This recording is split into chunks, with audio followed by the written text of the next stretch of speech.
Hello and welcome to an abbreviated episode and long hiatus of the Poverty Franchise Podcast. My name is PJ and I'm here to talk a little bit about NFL free agency.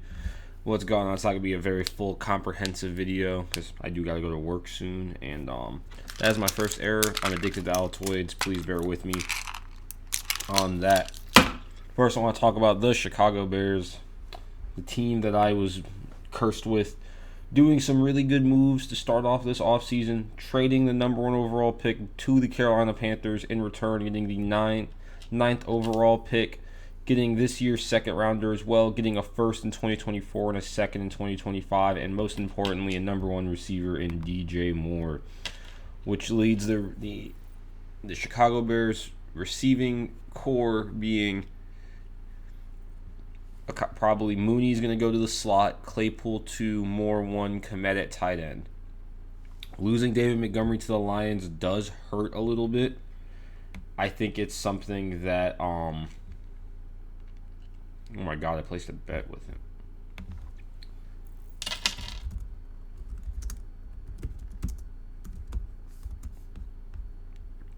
Khalil Herbert, oh my God. Khalil Herbert should be able, because he did show flashes of a real good back last year. And I hope in a backup role, 731 yards, 4 TDs on the ground. In his second year, he looked real good. He also added 57 yards and a touchdown in the receiving game in only one start in 13 games played. I think he'll rise to the occasion real well. The other thing I want to talk about is Aaron Rodgers forcing his way out of Green Bay and going probably to the Jets. Alan Lazard signing there already, his wish list of Mercedes Lewis, all that. I think we're finally free. The Bears are finally free of Aaron Rodgers. It's the greatest day ever. It's amazing. Then you have other ebbs and moves. Last time I didn't speak on Derek Carr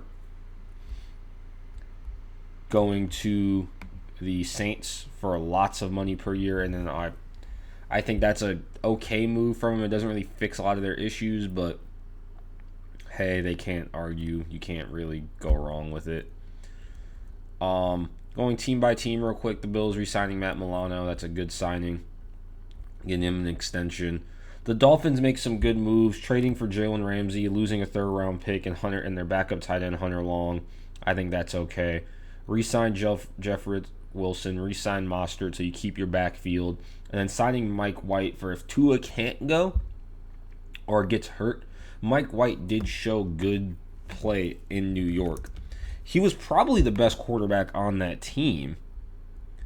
Sure, his career stats don't really jump out at you. He's thrown more interceptions than touchdowns. But I swear there was something there, and especially with how piss poor that offense was, I think it's not a bad option for free agency at all. Jets, other than Alan Lazard and going for Aaron Rodgers, they acquired Chuck Clark from the Ravens and re-signed Quincy Williams, Quinnen's brother, at the linebacker spot. The Ravens throw the franchise tag on Lamar. We're gonna have to see how that's gonna play out, because I don't know if he's gonna play under the tag or not. And no team's really chomping at the bit to give him a huge deal, with Garoppolo going to the Raiders, with Carr going to the Saints. The Panthers and Texans are going to draft someone. There's not many suitors. Maybe when Stafford's book's clear at the Rams, maybe the Rams make a play at him like a year or two. Who knows? We'll have to see. Patrick Peterson goes to the Steelers, which is a good move for them. Get some veteran help back there.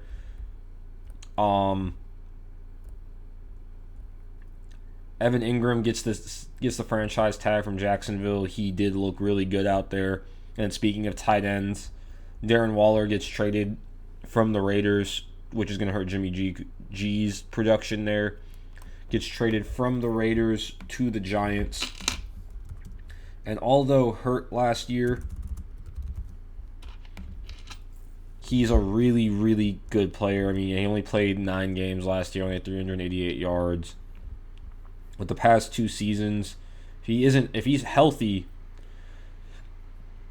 he's a great tight end. He had 2,000-yard years. He only played 11 games in 2021, had 600 yards.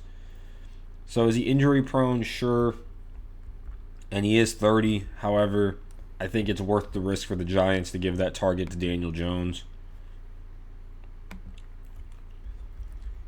The Broncos signed who I want the Bears to sign. The biggest signing being Mike McGlinchey, 5-year, $87 million deal, the tackle from the 49ers. Real good player. Should help protect that blind side of Russell Wilson and improve on whatever the fuck last year was. The Chiefs also get some O-line help. Orlando Brown probably is out there, so they re-signed Jawan Taylor. And now Orlando Brown is now one of your more sought-after free agents.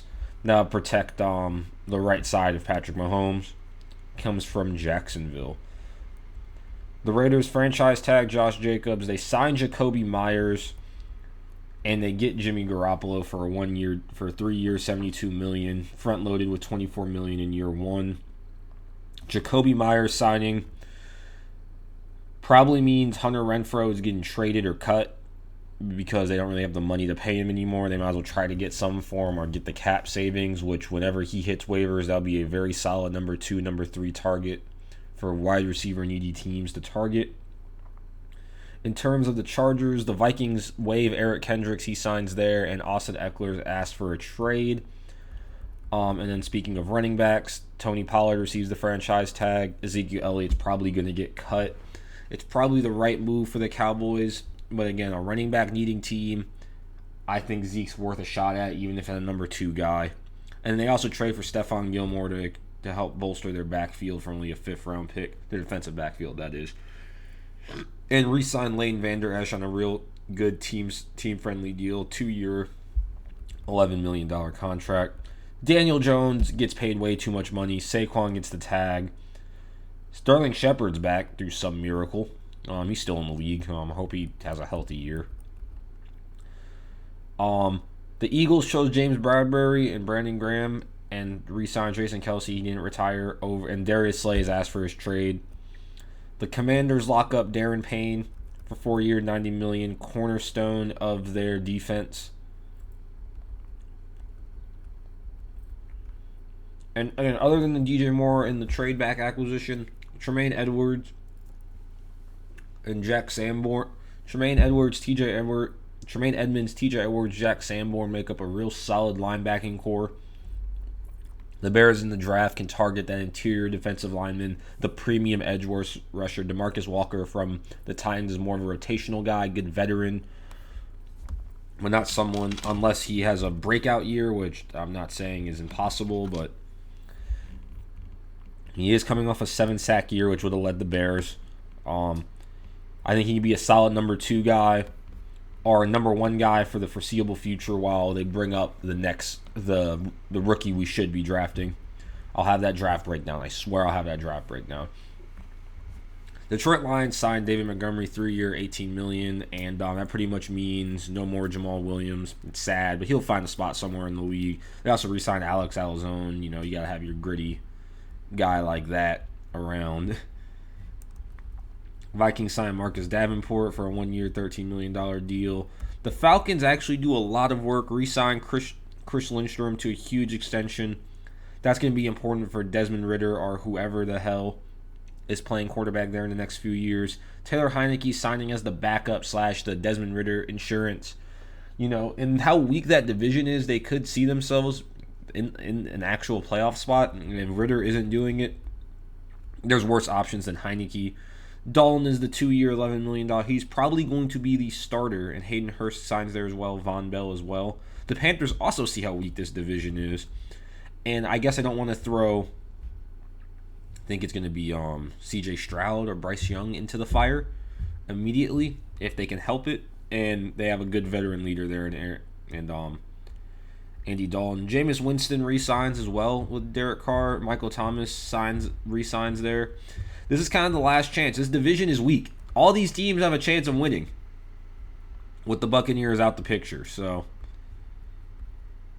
the Rams get Hunter Long and that third-round pick. Again, they're pretty much just running it back. Deshaun Gibson still hanging around the league with the 49ers. Sam Darnold will be the backup there for probably... Oh my God, I forgot his name.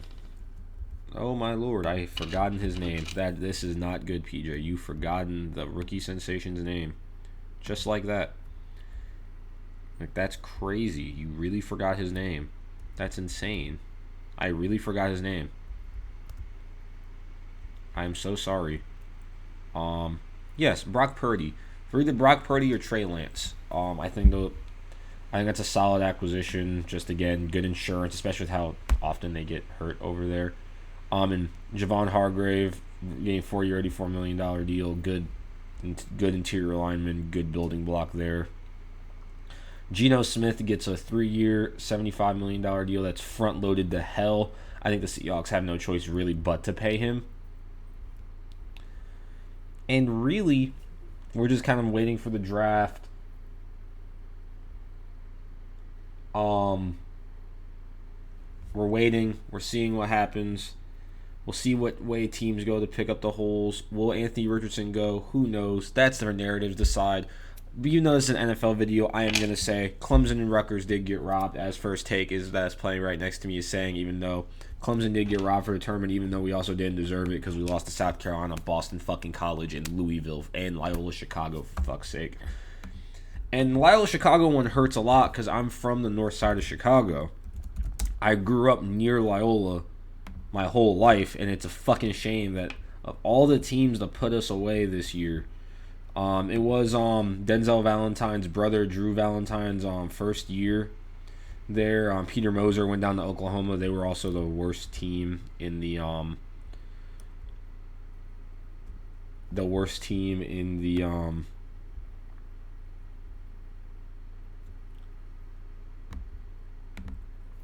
in the Big 12. Loyola Chicago 4-14 in conference play. Were the worst team in the A10. Good conference. You got good schools there: VCU, Fordham, Dayton, SLU, George Mason, Duquesne, GW, Davidson, St. Bonaventura. The Spiders had a down year. Rhode Island. These are all actually real solid schools that do occasionally pull up in the tournament. But this is a basketball video. Football video. Now I'm talking about basketball. I have to go to work, sadly. It's been a pleasure talking about football once again with y'all. It's been PJ signing off on the Poverty Franchise Podcast.